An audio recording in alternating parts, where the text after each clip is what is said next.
Something's changed with Resident Evil 3. Of course, some changes are to be expected despite the fact that this version of the game is known as a remake. But this highly anticipated update to the beloved survival horror classic features far more changes than I ever expected, resulting in a Resident Evil that's uncommonly friendly towards completionists, but that also goes by way too quickly. Hey everyone, and welcome back to an all-new episode of The Completionist, where we don't just beat the games, we complete them. And I have to say that I am very happy that this day has finally come. The fact that we get to play Resident Evil 3 Remake is here. It's very exciting, and I feel like I've been waiting for this day for a very, very long time. Resident Evil 3 to me is one of the best RE games out there, and I loved it so much back when it first came out in 1999. I thought by the year 2002 or 2003, we'd see remakes of this similar to that of Resident Evil 1, and we didn't. We're here now in 2020 with the remake of Resident Evil 3 Nemesis, and what we got in the end is not exactly what I was expecting. So with that said, let's begin. Here comes a new challenger! Yes! Danger!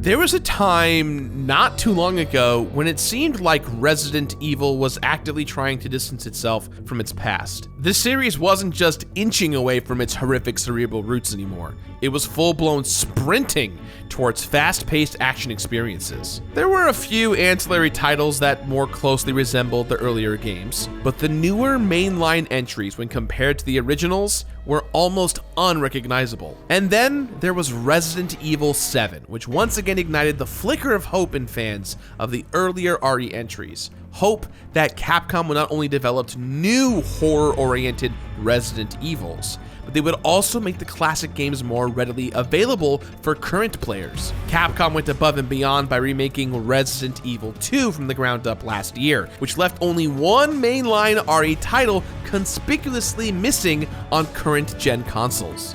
Until now.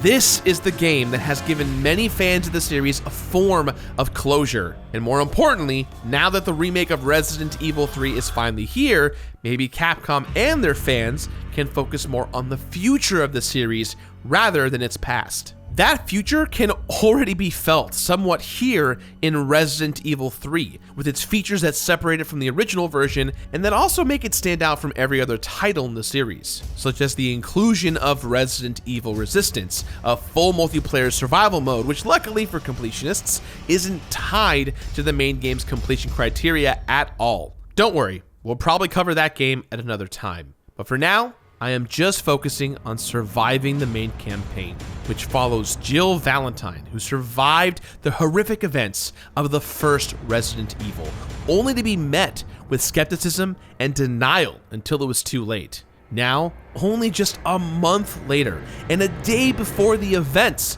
of Resident Evil 2, the T-Virus has spread across Raccoon City, creating hell on Earth. And in order to escape the city, she'll have to make it past all of the creatures born of that virus, including Nemesis, the hulking stalker that was specifically created by the Umbrella Corporation to hunt Jill and her teammates and eliminate them all.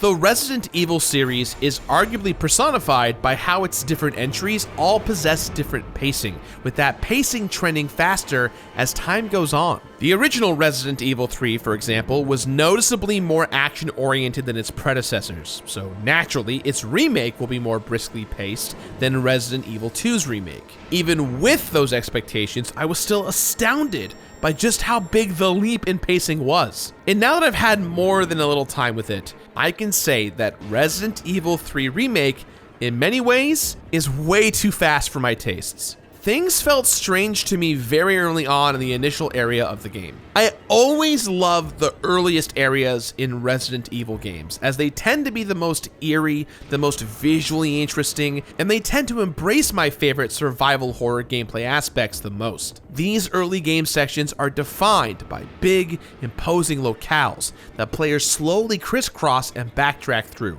solving puzzles and collecting items in order to unlock more of that same area and ultimately delve deeper into the game. It's simply Resident Evil at its best, so it's always a little bittersweet when it's clear that I have to move on to another area, never to return to the first one. So it felt jarring and a little disappointing when that moment arrived so quickly in Resident Evil 3 Remake.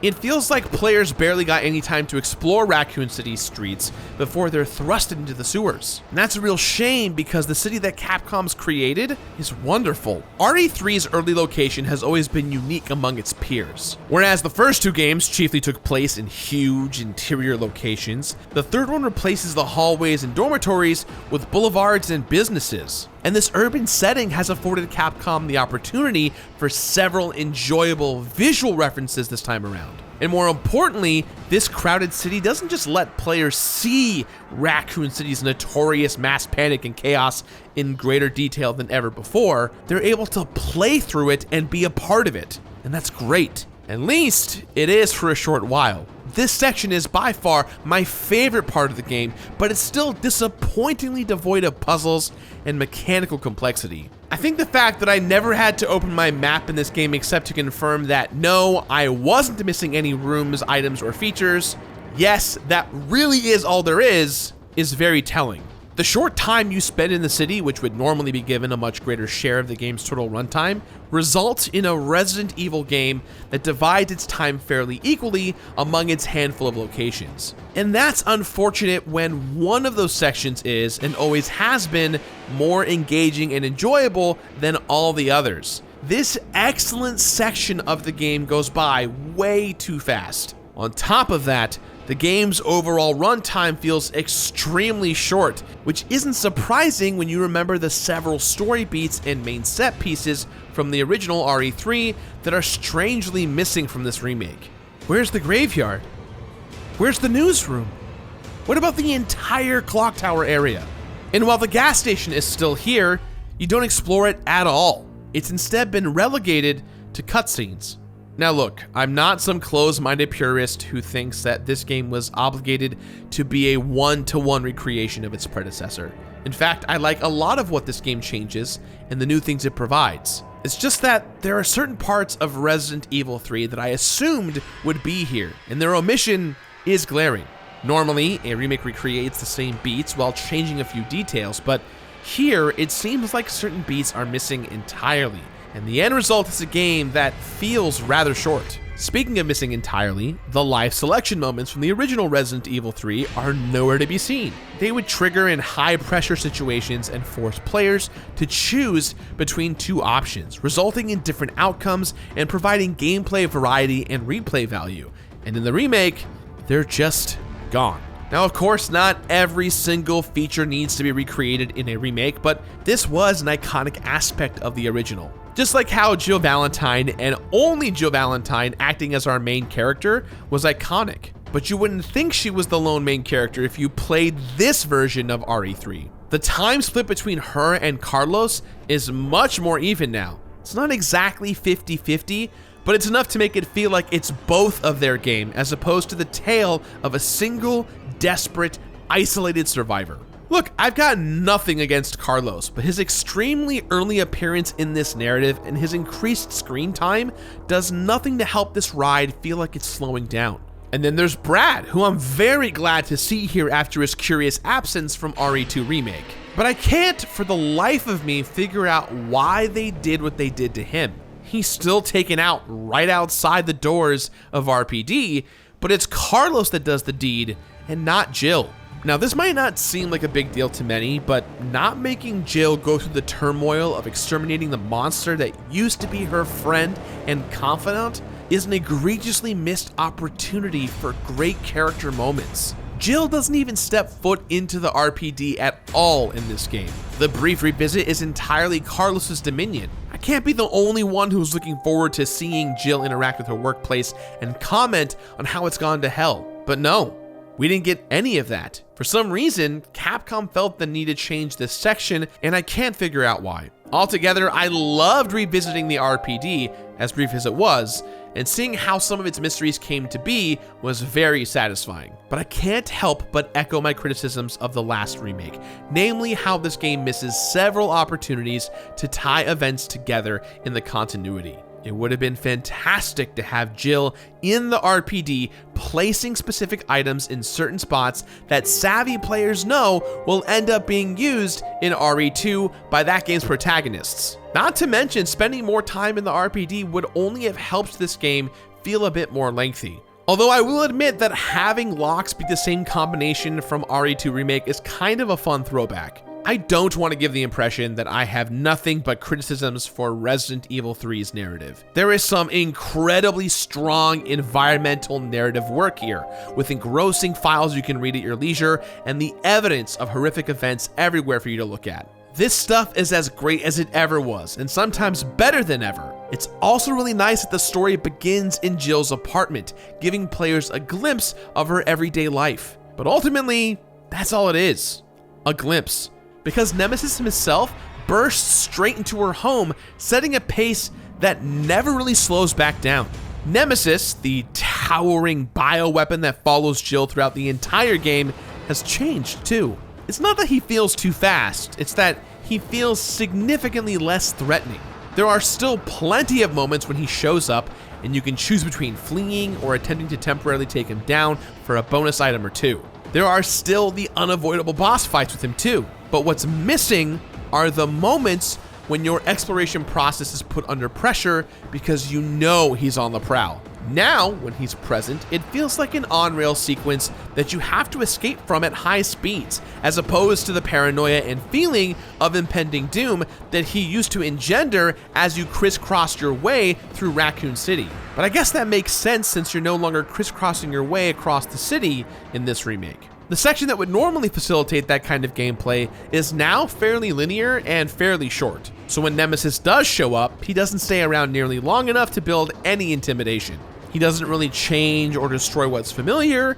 He just pops out of the sky or a wall that you never had much interaction with in the first place. He doesn't actively change the way you approach an area because you're not in any one area long enough to be forced to change. You never grow comfortable enough with any location to feel safe there, so there's no opportunity for Nemesis to take away that safety. Especially not with the vastly improved dodge mechanic. Now, I love this thing. Before, it was entirely unreliable, but now with perfect timing, you can initiate slow-mo to get yourself out of almost any scenario. It feels great, but it makes Nemesis seem that much less threatening. There's no time for Nemesis to do psychological damage to the player. Now, he just goes by too fast. I miss when he followed you menacingly from room to room. I miss when you could hear him long before you saw him, adding to the sense of dread. I think what I'm saying is that I miss Mr. X. It feels weird to admit that, but I think Mr. X is a better Nemesis than Nemesis now in this remake is. While my many criticisms may make it seem like I don't enjoy this game, nothing could be further from the truth. Resident Evil 3 Remake is fantastic. I just wish it lasted longer, and barring that, I wish that the earlier chapters of Resident Evil games I enjoyed the most was at least given the focus it usually receives. This remake feels like a companion piece to Resident Evil 2's remake, which I guess is appropriate here. But playing through it has made me realize what I really want. We've already had plenty of RE games at one end of the spectrum, which embrace the action and fast pace even more than this game does. And now we've seen Capcom re-embrace its classic survival horror starting point. But I'd love to see a Resident Evil that swings the pendulum even more in the direction that it's already headed. A Resident Evil that's even more exploratory, in which the entire game feels like the early area. Huge, creepy, full of puzzles, and constantly expanding outward. I think what I'm describing is some kind of Resident Evil Metroidvania. But I think we're ready for that. And now that Capcom's done with remakes for the foreseeable future, maybe we'll eventually get something like that. You never know.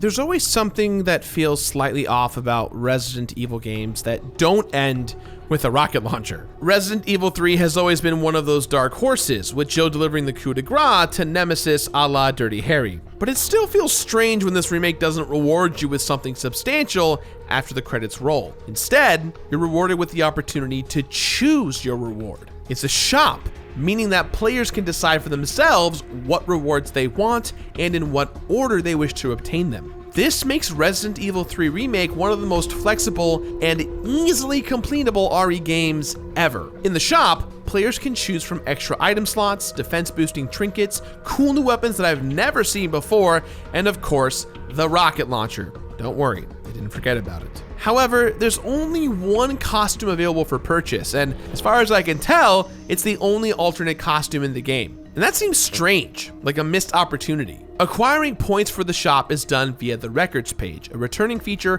from the RE2 remake that's a handy way to keep track of your accomplishments. They line up pretty well with the game's actual achievements, so racking up substantial points and unlocking some of the more expensive items in the shop will take a bit of effort. And it'll take even more effort on your part if you're looking to fully complete this game, thanks to the results page. Now, if you're anything like me, then this screen right here, which keeps track of your rankings for each difficulty, just begs to be filled out completely. At least it also provides the exact criteria for obtaining S rankings for each difficulty, which is just another way that this game caters to completionists. Now, I started out on the standard difficulty, and aside from a few tough areas and problematic sequences, it didn't take much effort at all. Escaping Raccoon City was smooth sailing, thanks to the abundant amount of ammo and health pickups. Even on professional mode, things weren't that much tougher since I already knew what to expect and exactly which resources to conserve. But thanks to the way in which the achievements were ordered, I suspected that there were even more difficulties to unlock past professional mode, and I began to dread grinding my way through the same campaign again and again just to fill out a single page. Yet once I beat professional mode, I unlocked nightmare mode. And it wasn't just harder, it was also a breath of fresh terror. It was completely different. New item placements, new enemy spawn locations, and even sometimes brand new enemy types. One of the brand new elements that I liked best from my initial playthroughs of Resident Evil 3 Remake were the enemies I didn't recognize. For example, these zombies that have been further infected by a parasite thanks to Nemesis, giving them new long-range capabilities and implying Nemesis's presence without even him being there. And then there's the Paleheads, unassuming late-game zombies that are deceptively tanky. Nightmare mode not only places these guys in locations that you wouldn't expect, it'll even combine them to make something I'd never seen. This mode almost felt like an official semi-random mode, and it showed up at just the right time to keep things thrilling and entertaining. This definitely helped motivate me to keep completing, and I'd even love to see these kinds of remixed campaigns become a mainstay of the series, along with the Metroidvania-style RE. If I'm gonna dream, I might as well dream big. Scratching my way through Nightmare mode yielded yet another final difficulty, which boasts even tougher enemies, fewer resources, and even more scarce typewriters and item boxes. I appreciated the challenge, but I have to admit, I was worried about the inevitable S ranking runs through all of these difficulties. I'd have to move pretty damn fast to make those times. But then I remembered that my rewards were ultimately up to me, so I thought about what the best course of action would be. Should I go for the defense items to tank my way past enemies? Or should I go for the ammo bonus item to give myself more of a fighting chance? I could carefully pick and choose a combination of items to help me survive as I learned how to speedrun this game, or I could brute force my way through with the infinite rocket launcher. And that's exactly what I did. I beat the campaign 4 times in a row, all the while racking up kills with specific weapons and hunting down collectibles in order to earn points. I paid careful attention to all of the record requirements I could feasibly stack on in a single run, and slowly inched my way to the rocket launcher. But once I got it, that thing cleaned house exactly as you'd expect. It even takes down Nemesis with just a couple of shots, and that felt great. This item single-handedly made obtaining S ranks in Resident Evil 3 Remake a joke, which is fine by me since by the time you're going for the S ranks, all the intrigue and sense of discovery is long gone. I absolutely ran over everything in my way, making my average campaign completion time just over an hour. That's insane when compared to other RE games, and indicative of how short this game is. I definitely had some fun with this sci-fi weapon that insta-kills enemies when you hit their weak spots. And you know I messed around with this knife that immolates foes. But when it came down to do business, it was all about the classic. And getting these S ranks was easier than ever because of it. And I think that's a cool thing. I love that Resident Evil 3 gives people like me who are compelled to do everything all the way through a way to do it so it's easier and faster. I love that there's still options for those who want to do it in any number of other ways too. Between the record screen and the item shop, players know exactly what they have to do to complete this game, and they can choose exactly how they want to go about it. But there's still nothing like that first playthrough of a Resident Evil title, when you're blissfully unaware of what's around every corner. You only get one of those per game if you're lucky. This game miraculously manages to pump a little more life into that experience with things like Nightmare Mode's remixed elements. But there's only so much to discover here, and there's only so many times that you can be delighted or surprised. So savor those moments, because you never know when you're gonna get another one.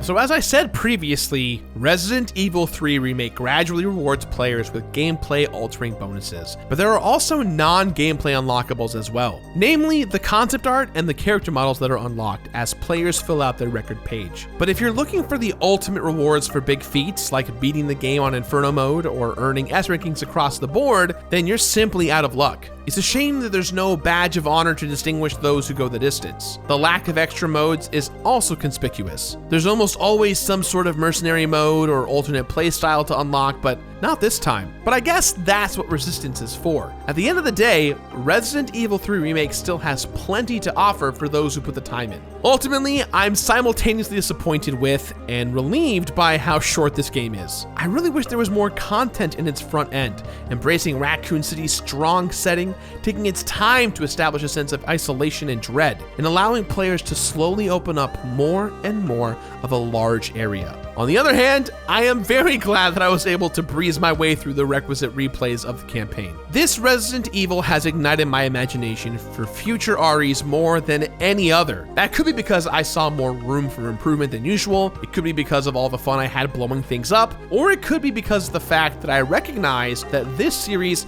has now hit a milestone. There's no longer much to dwell on from Resident Evil's past, so we've got nowhere to look but the franchise's future. When I completed Resident Evil 3 Remake, there were 52 deaths, most of which were a result from the surprises in Nightmare Mode. 11 campaign playthroughs, that's 3 initial runs, 1 more to get the collectibles, 1 without healing, 1 without opening the item box, and 5 S rankings earned, with each clocked in at a mere hour and change thanks to the rocket launcher. 19 items purchased in the shop in the exact order I wanted, which felt great. 32 achievements unlocked, with none of them proving to be a huge problem. 35 hours of total completion playtime, and hopefully 1 very experimental Resident Evil title in our future. Resident Evil 3 is an awesome game to experience blindly for the first time, and Nightmare Mode's inclusion is a great way to keep you on your toes as you go about completing this game. Add in the fact that you can decide how you complete the game with power-ups and banking points for those accomplishments. There's a lot to do here that feels fresh and fun. However, like all Resident Evil games in the most recent years, going above and beyond doesn't really prove to be that worth it, other than the fact that you feel accomplished for doing everything in the game. So, with that in mind, guys, I give this game my completionist rating of finish it. Finish it!